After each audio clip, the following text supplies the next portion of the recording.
The Lost in Transition podcast is sponsored by Health IQ, an insurance company that helps health-conscious people like runners, cyclists, and triathletes get lower rates on their life insurance. Go to healthiq.com/try to support the show and see if you qualify.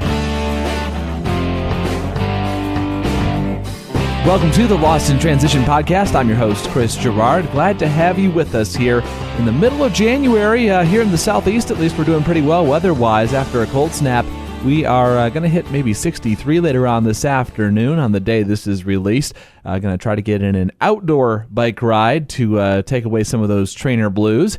And ironically enough, our topic for today is swimming and outdoor swimming and swim run. We're going to be talking to Larry Brede here in Knoxville. SwimRun RockyKnox is happening this summer, the first swim run event to hit East Tennessee. Very exciting, and Larry's a lot of fun. Going to enjoy talking to him here in just a minute. Remember to subscribe to the Lost in Transition podcast, iTunes, Stitcher, Google Play, the TuneIn Radio app, and on YouTube. Always available for listening at the website, losttransition.com, and follow us on Facebook and Twitter for our social media updates, and let us know what you'd like to hear about in our upcoming shows. Rate and review as well helps us reach more people out there and make the show even better for you. Coming up next week, we have Kevin Sprouse of Team Cannondale stopping by once again for our popular Ask the Doc segment, and we're going to be talking to him about some emerging research and answer some of your questions as always. Glad to have him coming up next week in your podcast feed. Subscribe so you do not miss that. But Larry Brede coming up after the break as we talk about SwimRun RockyKnox on the Lost in Transition podcast.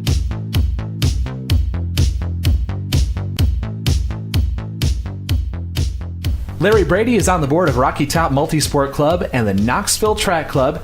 He's the team captain of Team Health Shop Zen Evo and a World Championship qualifier in both the 70.3 and Olympic distance races, as well as being named a USAT All-American. In 2018, Larry is launching the swim run format in East Tennessee with SwimRun RockyKnox happening July the 1st at Imes Nature Center. And we're going to talk a bit about that exciting and challenging race format. Larry, welcome to Lost in Transition. Thank you very much for having me. All right, swim run, that's something that's been gathering a lot of steam over the past 10, 15 years or so. As I did a little bit of research, I think the Otillo island-to-island race in Sweden was one of the first in 2002. That's absolutely insane. I presume you've kind of read up on that a little bit. Right, so this format, like all good races, it started with a drunken bet. Yep. These four buddies were sitting at a restaurant that they owned in Sweden, on the archipelago, and they had napkins or placemats sitting in front of them that had a local map sitting out of the area, and they decided they're sitting at one hotel and they said, hey, we should race to this other one. It's 40 miles away across a bunch of channels and islands to get to that spot. So the next day they just went out and did it. The loser was going to have to buy meals. I'm not sure what the whole deal was. Buy beer when they got there. They were too tired to do it when they finished. So they said, you know what? We're going to do this again, but we're going to do it again next year, and we're going to be ready for it. And it was a lot of kind of the same thing. 2003, they got there, they did it again. They were still too tired, but they did think, this is something we should share with the world. So the first actual swim run event that they did was in 2006. And it is between those same two restaurants that are between those hotels. And so it's a format that's, because they did it in a team of two, it was four buddies, two teams of two. It is now a team of two, and you wear wetsuits while you're running. You carry a pull buoy and hand paddles with you, and then when you get to the water, you put the pull buoy between your legs, you put the hand paddles on your hands, you keep your running shoes on your feet, and you swim to the next run leg. So it's just a series of swims and runs from point A to point B in a variety of different places. It's really taken off since Otillo. It's only a little over a decade old right now, and in the last couple of years, it's really started to take off in North America. So that's what we're doing, is bringing that race format here to East Tennessee. Now, that World Championship event, which is Otillo, 65 kilometers of running and 10K of swimming, 20 islands along the course. just so people know, SwimRun RockyKnox is not going to be quite that intense, but it's still quite an you intense mean we're not going to go to 10 race. different islands? 20 different islands. Oh, my goodness. Wow, 20 islands. But Man. you're holding over some of the core things that are part of this format. One, the two-person teams, which I think you kind of partially answered there, because my first question is, it's not a relay. Like, you're going together with somebody. Is that to drag your body back when you drown? Right. But I see the history now in that. Right. So it is a team of two. You have to be within 10 meters of each other at all times. You actually are allowed to tether. So you can, tie a cord around yourself and your buddy and go. Because it's teams of two, that is, it lets itself available for 3 categories, men, women, and co-eds. Pretty hard to figure out.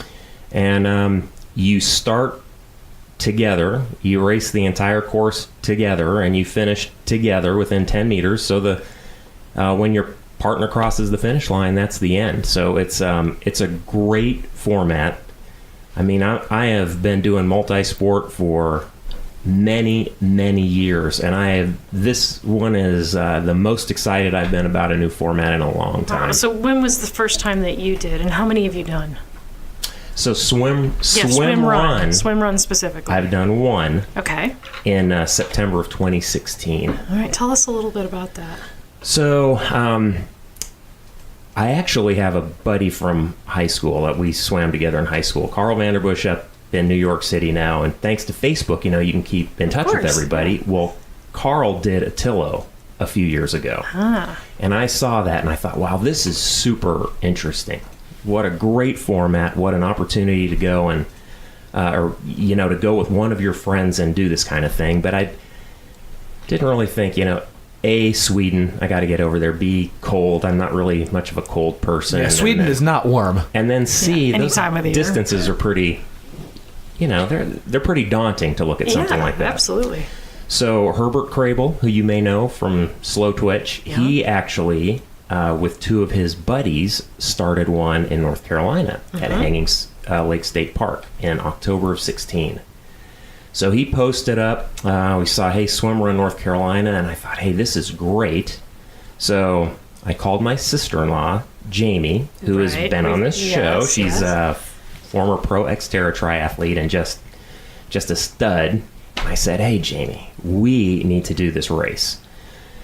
And so she was in, because Jamie's kind of in for anything. And so we sent in our application, and Herbert got back, with the race, said, hey, you guys are in co-ed division. So we didn't really know what to expect. Okay.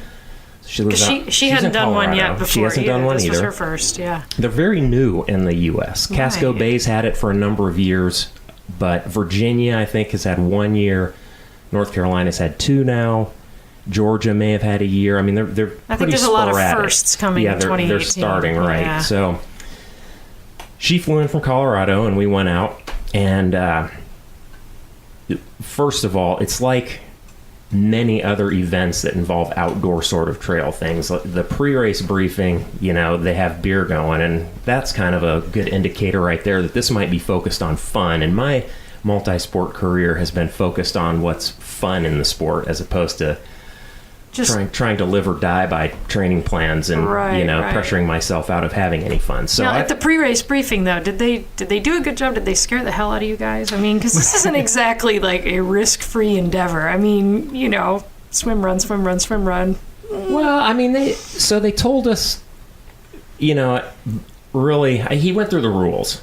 Hey, you got to be within 10 meters. You got to wear your this is the gear you have to have. You have to have this on at all times, and this kind of stuff. And then the first quarter mile is on double track, and then it goes to single track. So you want to position yourselves. I mean, it was more of a safety briefing as opposed to, hey, let's get ready to go up and suffer. And we knew it was very vertical, because you start at the bottom river and you run up, and there's a hanging lake that sits in the middle of the park. That's where you do a bunch of your swims. And then you run to the top of the mountain. So you said Western North Carolina. It's in Central North Carolina. Okay, not flat. Not a oh no, it's not flat. It is up a mountain. And so, so Jamie and I, we're both trail runners. She's obviously a mountain biker, and she's does all the outside stuff. So we were expecting to have fun, but we weren't really sure. And she's hyper competitive. Okay. If you didn't pick that up, yeah, We got that. Yeah. So, the gun goes off, and everybody's wearing different colors. So co-ed was wearing green, so you knew, nice. you could see at a distance who's co-ed or not. But Jamie's theory, and there are many that would argue this is mine as well, is get to the front and just go as hard as you can until you can't go anymore. So by the time we got to the single track, you guys we were in front of the co-eds. Okay. So it just started off, and we're running up single track, which I love anyway. And it's kind of funny because you're carrying a pool buoy, I wearing a wetsuit, Right. have a swim cap that I had tucked in my shoulder. I chose not to run with swim paddles. I should have, because the swim would have been much easier had I had swim paddles. But the run itself, straight up this mountain, they put you through a creek bed, climbed up these little cliffs, which are fantastic. It was kind of, I adventure raced for about 5 years, and it was giving me flashbacks. Yeah, of adventure racing. now it's feeling like it, especially carrying all the gear. Yeah. And then up into the parking lot where the lake was, and you swam through the lake and kind of circled around and swam through it again, and so it was surprisingly hard. I actually didn't think, I didn't think the swim would be that bad. I've transitioned from swimming to biking, obviously, and I wasn't thinking that run to swim was a little tougher than I thought. The water was really cold. I was going to say, what part about it made it tough? That was part of it, and just I was kind of, I was a little more tired than maybe I'm used to swimming. I tend to slack off swimming when I get tired, and you can't when you're racing and when you have Jamie your partner pulling you. Yeah. In fact, at one point when we'd gone up through this little cave area, they had cameras set up so you could look down, like wave, they'd take your picture and keep going. And I told her as we were coming, I was like, Jamie, look, there's a camera. And she said, still racing. So yeah, we're not stopping. So, but we, twice through the lake and then up to the top of the mountain, and they did make you stop and take a picture up there, and it's fantastic. The view, it's probably beautiful. Worth it. Yeah. So up there, back down. I mean, everybody's fallen. It was, and just at the end, you run back down through the lake a couple more times, back down through the river to the finish line, and the river itself was not flowing very well, so it was too deep to really walk in and too shallow to really swim in, so it was sort of a stumble the last maybe 900 yards worth of getting to the finish line. But we got to the finish, and as soon as I finished that, I thought, you know what, this is something that I want to do again. And then by the end of the night, I thought, this is something I want to bring to Knoxville, and especially to South Knoxville, where we've got all that South Knox outdoor area that is booming. I just thought, we can showcase our town with this format. Absolutely. And, one of the things that I think people that maybe are first getting into this format probably wonder is, what kind of strategy differences do you find racing that format with swim, run over and over and over again? You mentioned wearing the wetsuit and carrying stuff with you, but also wearing shoes in the water, so you're running in wet shoes. There's a lot more to it than your standard triathlon or even aquathlon. It's not even comparable. So I guess from you having done it now, what are some things somebody who's going to do it for the first time that maybe has a multisport background should know? What would you maybe have done differently or learned from that first experience? Yeah, so that's a great question. I will, before I say anything and go on, because this is July 1st, there are no wetsuits in our race. So thank goodness. I was wondering about how you're going to deal with the heat stroke, but and it's shorter running, so we're going to have a total of 7 running legs and 6 swim legs. The run leg total is 12 miles. Okay. The swim leg total is 2.6. So because of the heat, it's less time running, more time swimming than maybe some of these others. No wetsuit, though you will be required to cover up on top. So a tri-kit kind of thing on top. Right. So Jack McAfee and Kevin McDonald and I went and kind of ran through the course last year. So having done that, there are a couple of things that I would recommend coming in to this. The long swim leg, it is downstream in the French Broad River, and it actually flows, so it's great. You can actually feel it pushing you. There's good current in there, yeah. But it is a mile long. So there is one leg that is very long in the swim. So some people, the pull buoy is optional, but you do not want to not have a pull buoy if you're wearing tennis shoes. If you're wearing running shoes, dragging your feet. That's true, because you've got all this drag suddenly. So make sure you've got that pull buoy. And people have it, I've seen them, they drill through and have it attached to their leg. I just used a belt, a tri-belt, and tucked it in the back, and it worked fine. So definitely carry that. The trails that it's going on, we're actually going to have a bunch of pre-race runs and swims once it warms up through the course. So it's out of IAMS Nature Center in Forks of the River. So you want trail shoes. A lot of single track, a lot of rock. You're going to want trail shoes for this one. Well, I would think because you're coming out, you're going to have wet shoes anyway. You know, wet feet and wet shoes.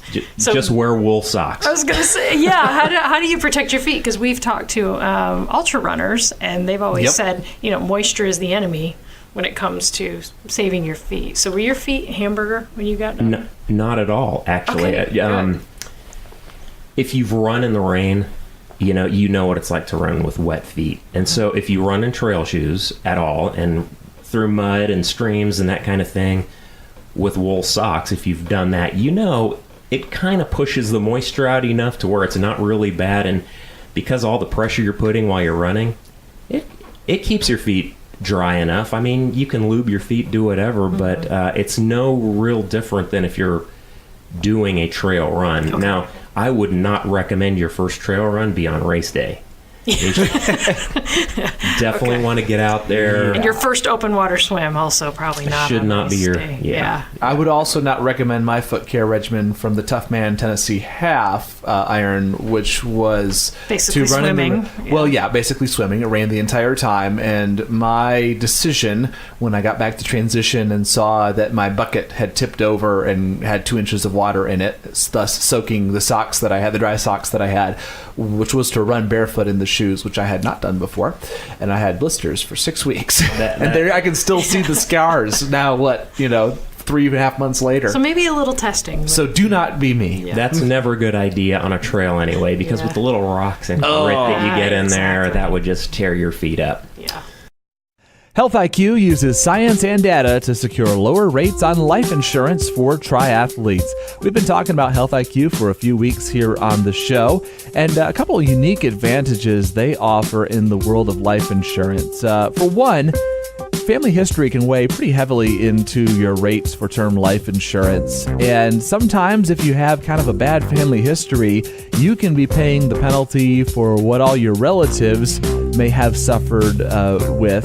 And that's not exactly fair to you if you have a family history of different health problems, but yet you are in excellent health. As a triathlete, a runner, a cyclist, a swimmer, Health IQ can help reduce your chance for being penalized for adverse family health history if you are otherwise healthy. Also, a lot of life insurance carriers penalize people if their heart rate is out of the range that they like to see, their resting heart rate. Resting heart rate that is low is a great sign of fitness among athletes, and Health IQ helps advocate for you not to be penalized if you have a low resting heart rate. And lastly, BMI. Of course, muscle weighs more than fat, and if you have worked hard and developed some really strong leg muscles from all those miles of cycling, there's no reason you should be penalized as if you were overweight or obese, even if your BMI numbers are a little bit off for your height to weight ratio. And Health IQ can help take that into account once again for your term life insurance rates. Life insurance companies calculate your policy rates based on your nearest age, not your actual age. And rates increase as you get older, so you can lock in your best rate today by getting a free quote. To see if you qualify, go to healthiq.com/try. That's healthiq.com/TRI, or mention the promo code TRY when you speak to a Health IQ agent. That's healthiq.com/TRI. So the swim run format, I presume, completely ignorant of this, but I'm guessing SwimRun is kind of an overarching brand because you see the SwimRun name everywhere. Is this something that is having to be organized via them to use that branding, or is it just wide open? It is not. This is like early days of triathlon. Wild Imagine West. This is like 1980 in triathlon. This is what it is in SwimRun. So yes. If it's 1980 in triathlon, there's a lot more Speedos.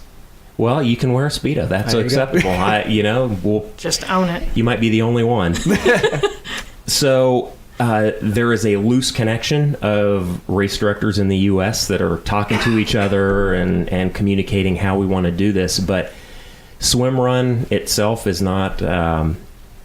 there's no association. There's no governing body. Gotcha. So we're able to do that. Yeah, I guess I had seen the name and figured maybe it was an Ironman-like branding thing, but that's interesting. It's kind of cool that it's wide open right now. Now, you are, of course, like we mentioned, on the board of Knoxville Track Club, and are you organizing it via them? I know the sign-up is on their website. Right. So when I decided, hey, I want to kind of get this going, and then we went out and looked at where we thought the course would be and got that figured out last summer, I really wanted to do this as a joint Rocky Top Multisport Club, Knoxville Track Club event. Mm-hmm. So I approached both organizations here at the end of last year and asked that it be a joint event put on by both. And this actually, there's a history.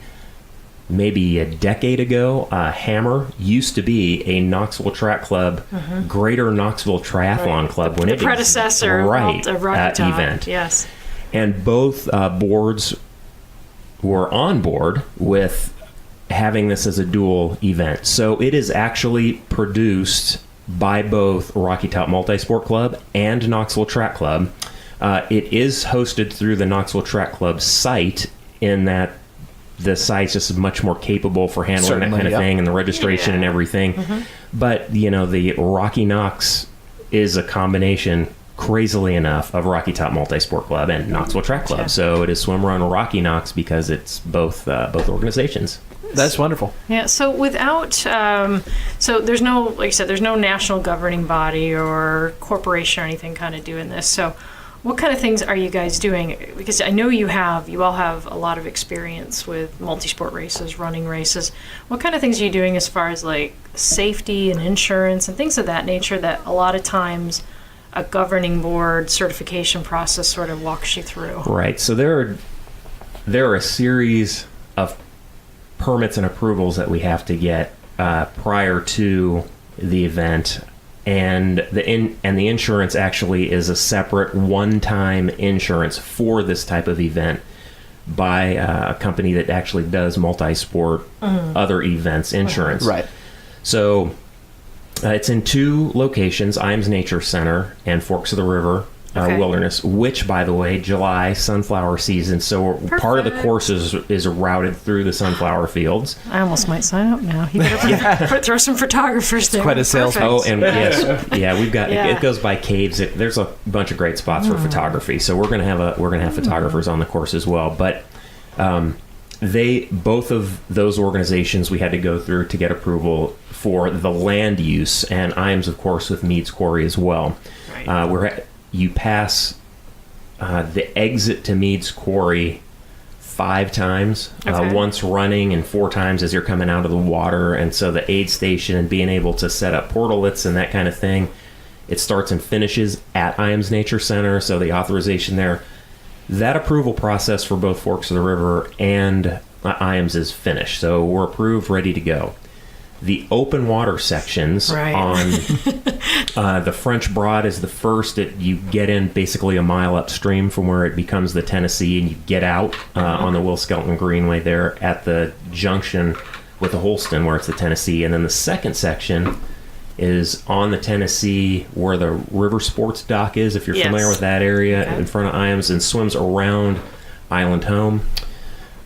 And exits back into Iams. There are 2 permits required there, one from TWRA and one from the Coast Guard. Right. So the Coast Guard actually has a requirement for the number of SUPs or kayaks we have to have, and then we have to have a speedboat out in the water as well for exit if there's an emergency. And then So those two are submitted and are coming back. I've spoken to both the TWRA and Coast Guard liaison, and it should be fine. And then the last one is Knox County permit. Right. Because we have to notify EMS, and there's a road crossing at Island Home. We're crossing it, I guess 4 times, twice in each direction.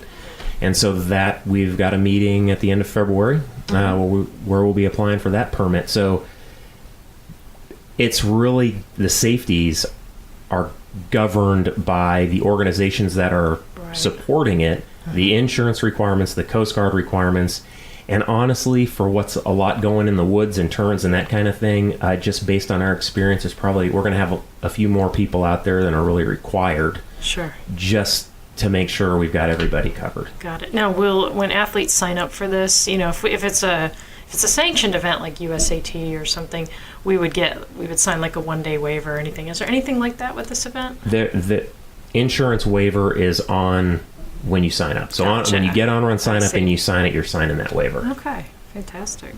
So you don't need to be a member of anything. You can just kind of come and there's no SwimRun National Organization membership that you have to. You can just show up and do it. Except for the fact that there's a qualification process involved. This is not a first timers multi-sport race.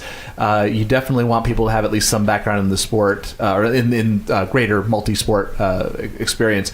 Can you explain, I guess, some of the qualifications? You don't need elite Olympic athletes, but at the same time, you need to be able to swim and run a lot. Right. And so after each team enters, we're sending out basically just a questionnaire just to document if you've done something similar that is evidence, and that's both teammates, that you can do the distance and in a time. A half Ironman, a full Ironman. If you've done SwimRun North Carolina and have that on your resume, that's fine. So it's just a demonstration that says, hey, when you get out there, you're going to be able to finish the course. Now, we don't have the time specified yet, but coming off of, it's in effect 4 clover leafs, and coming off the second large clover leaf, when you get to Meads Quarry, we will have a cutoff time there. Gotcha. So if we have any teams that are late, and it's not going to be,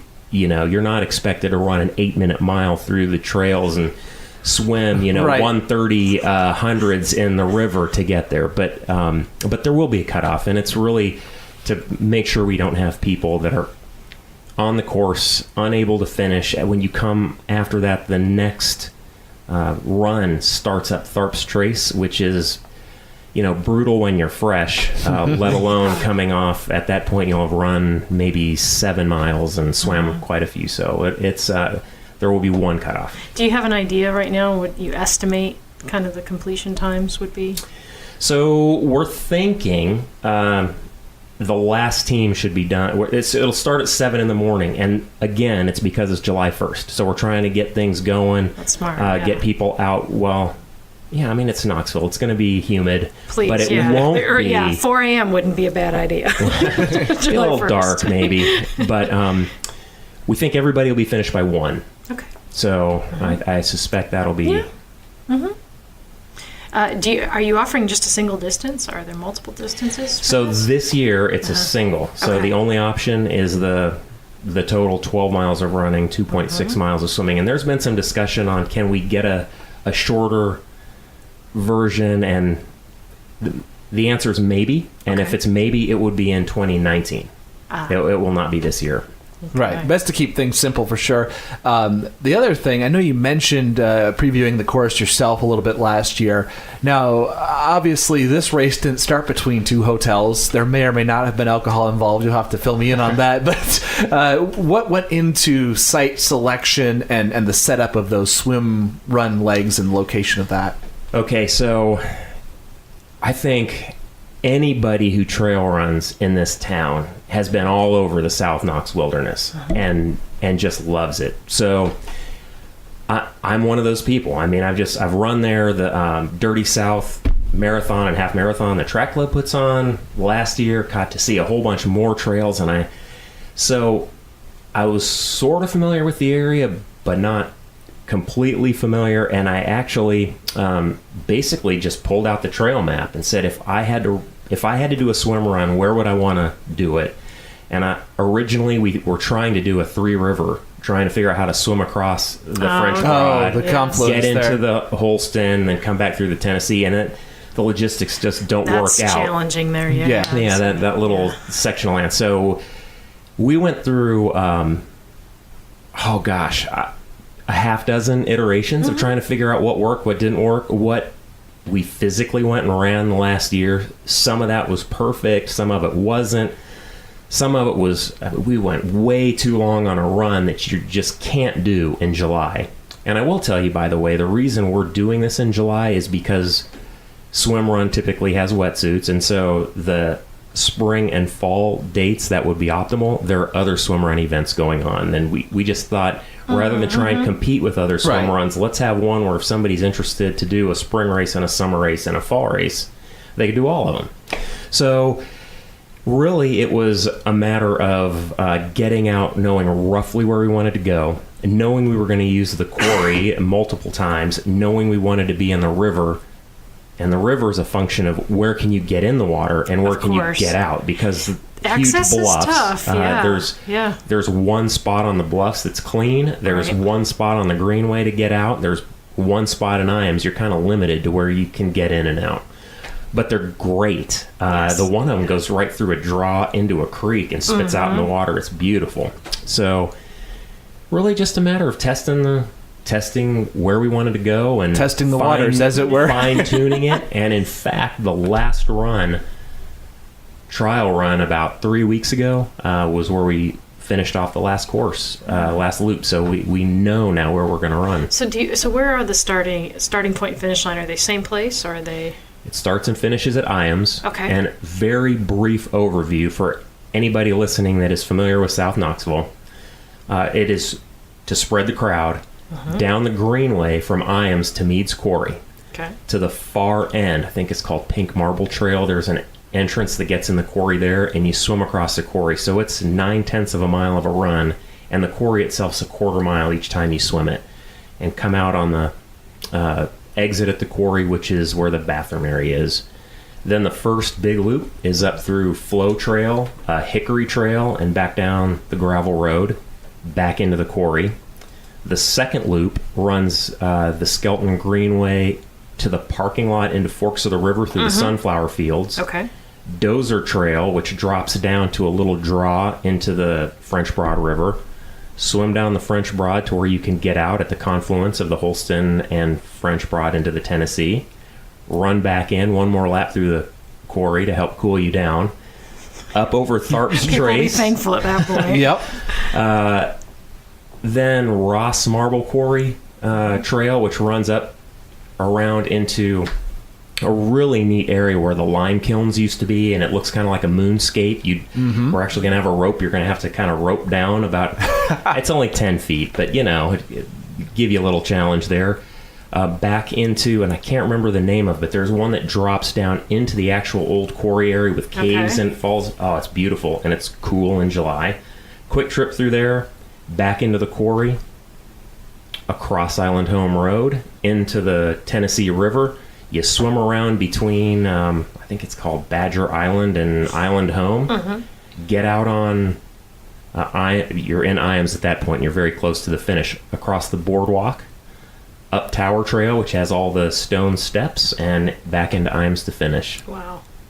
That's quite a tour. Sounds like an adventure. Yeah, it is definitely. And for those of the listeners not familiar with the Knoxville area, very briefly, I'll interpret some of that as a local. You've got the urban wilderness around here, which is how many hundreds or if not thousands of acres right near downtown Knoxville that is set aside for this kind of recreational use. As we mentioned, the French and Holston rivers come together to form the Tennessee River. This will be swimming at mile 0 of 652 in the Tennessee River. So a lot of history involved in that, and certainly a lot of scenery, rugged landscapes, elevation changes. There will be more than enough challenge. It will be humid, but the water is usually fairly cool still in July. I'm not sure what the quarry usually runs, but I know the river is often in the mid to upper 60s year-round, or not year-round, but most of the summer. Maybe a little warmer by then. Maybe a little bit warmer, yeah. but it will be comfortable and refreshing in between those run segments. We'll get the blood pumping a little bit more. So definitely recommend out-of-towners to come in and check this out too, especially with the number of swim run races. And the timing of the year, there's nothing better to do than come down and check out SwimRun RockyKnox. And also, as far as the number of people, you have a cutoff, a limit of number of people you can accept, or? We're not going to hit that limit this year. We're hoping to get 50 teams. We think we can handle 100 teams, maybe even a little more. We'll see how this goes after the first year, but yeah, we're hoping for a total of 50 between all three categories, and we'll see where it goes from there. But if it's word of mouth like North Carolina, I would go back and do North Carolina in a heartbeat, and I'm hoping people enjoy what we have to offer here and are going to think the same thing.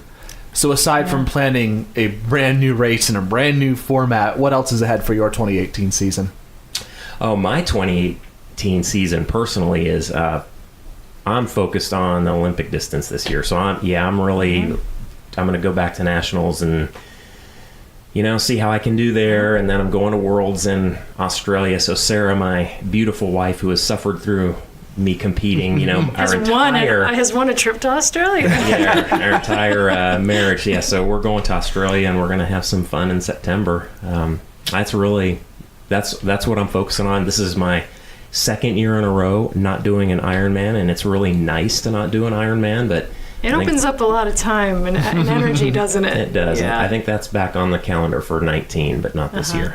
Well, best of luck with that. Best of luck with SwimRun RockyKnox. The URL is ktc.org/race swimrunrockyknox.html. Also, you can just go to ktc.org. I'm sure you can find it on the race calendar there. We'll link it up in the show notes. And Larry, thanks so much for joining us on the show, and looking forward to the race. Thank you very much. And one last little plug. I need volunteers out there, both on the water, if you want to be in a SUP or a kayak, and on the trails if you want to mountain bike around. So we could do that. And we also have a Facebook page, so please look that up. Absolutely. We'll link that up as well. As far as volunteering, is that available through the website, or just get in touch with you? It is. Okay. SwimRun sign up. Sure. Perfect. All right. Wonderful. Well, thanks so much, and best of luck with the race. And thanks for joining us here on Lost in Transition. Thank you. Our thanks again to Larry Brede, and don't forget to rate, subscribe, and review on iTunes, Stitcher, Google Play, the TuneIn Radio app. You can also catch us on YouTube, streaming on Facebook, at the website, losttransition.com. Follow us on Facebook and Twitter. Let us know who you'd like to hear on upcoming shows. Kevin Sprouse coming up in your podcast feed next week. Until next time, for Alana Burl, I'm Chris Gerard. May all your transitions be smooth.